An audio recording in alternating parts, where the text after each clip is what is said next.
Bon, merci à vous d'être là déjà, d'être venu pour cette rencontre avec Patrick Beau, Marion Montaigne et Boulet. Là, ce qui va se passer, c'est que ça va être quasiment un test de rapidité. Je vais vous faire passer des images infiniment petites. Brosse à dents. Oh putain. Oh, bravo. Incroyable. Je suis très petite en fait. Ah, ça c'est du sel. Sel et poivre. C'est du sel et du poivre. Ouais. Ça va passer très très vite. Ça c'est du papier avec de l'encre. Là, C'est un timbre. C'est absolument un un timbre. timbre. Ah. Alors là, on va passer à une deuxième partie qui va être peut-être un peu plus sportive. Est-ce que le son fonctionne? Voilà. Un sonar. C'est pas un sonar.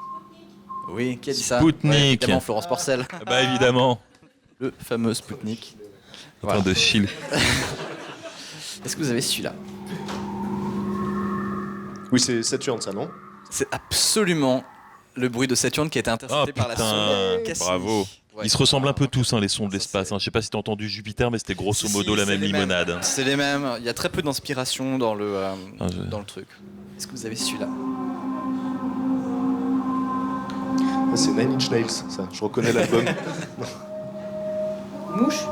Non. La C'est scie des animaux. C'est pas des animaux. La scie musicale. Non, ça a été enregistré au Canada. Des aurores boréales.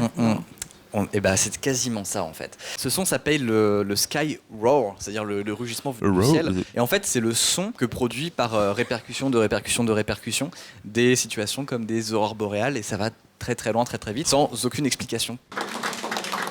On va donc passer un grand dessiné, c'est gagné. Dernier recours. Oh là là! Ça aurait pu être littéralement n'importe quoi. Enfin, ça aurait pu être Sonic.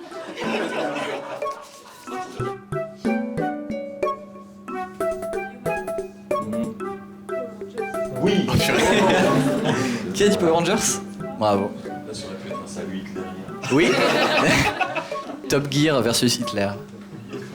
Marion n'avait pas de couleur. Non, comment elle s'appelle? Rosetta. Chacun d'entre vous, vous allez piocher une question dans cette tasse et vous allez y répondre, quoi. Donc il y a de tout comme question. Vous pouvez ressusciter un mort pendant 24 heures. Qui choisissez-vous et quel est votre programme? Jésus. Parce qu'en plus déjà il sait faire. Enfin, je veux dire, il est censé Bien l'avoir qu'il déjà maîtrise. fait une fois. Et tu sais, puis vraiment pour lui demander de faire des miracles et voir s'il a vraiment existé ou si c'était juste des garcimores en fait. Il est là, je vais faire apparaître une petite colombe. Je lui fais tester tous les miracles. Tu sais, je l'emmène au McDo, je lui dis vas-y, multiplie les petits pains. Il est là, je sais pas. Après, je le pousse dans une piscine pour voir s'il marche sur l'eau. Enfin, c'est le gros troll. Perso, je pense que je ressusciterais un mec comme Isaac Newton, par exemple. Ne serait-ce que pour qu'il voit comment ça se passe aujourd'hui, parce que j'imagine que Il est ces tellement grands plus sympa esprits-là- que moi. Ces grands esprits-là devaient se poser des questions sur ce qui allait advenir dans le futur. Et Marion? Mais faut un mec vache pour lui montrer qu'il s'est trompé. Qui c'est qui disait des grosses conneries, par exemple sur les femmes? Moi, je suis sur la vérification. Lui, il est sur la récompense. Elle est sur la vengeance. Non, ou Freud, je sais pas. Ça peut être rigolo de discuter avec Freud. Quelle est la découverte ou l'invention que vous souhaiteriez voir de votre vivant? Classique, je dirais la téléportation. Boulet. Marion. Moi, dans l'ordre du fantasme, moi, ça serait l'antigravité. Marion. Je sais pas, un scanner à pizza, un truc. Vous en apprenez beaucoup sur notre œuvre grâce à ces questions. Qu'est-ce qui vous fait le plus peur? Alors moi, je suis super pessimiste. Il y a quelques temps, il y a eu Pablo Servigne qui a parlé de collapsologie. Donc en fait, c'est l'effondrement de la société que lui, il prévoit pour avant 2030. Et la question qu'il nous posait, c'est est-ce que ce sera Mad Max ou est-ce qu'on saura s'en sortir différemment? Donc déjà, ça m'a déprimé. Après, j'ai regardé Cyril Hanouna, ça allait beaucoup mieux. Vous vous sentez bien ou je mets un chaton si vous voulez.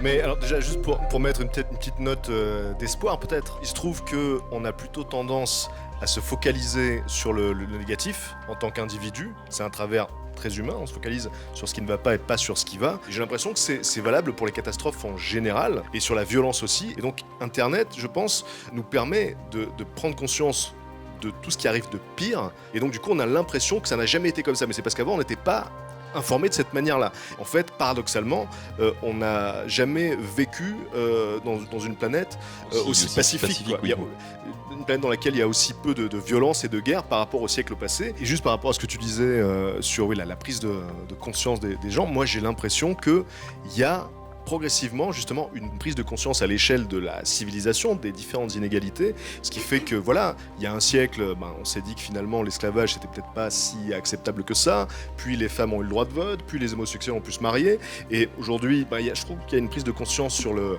traitement des animaux dans le cadre de l'industrie de la viande, et c'est ce qui me donne de l'espoir. Moi j'ai l'impression qu'on est plus sensible à ce qui est inacceptable en fait.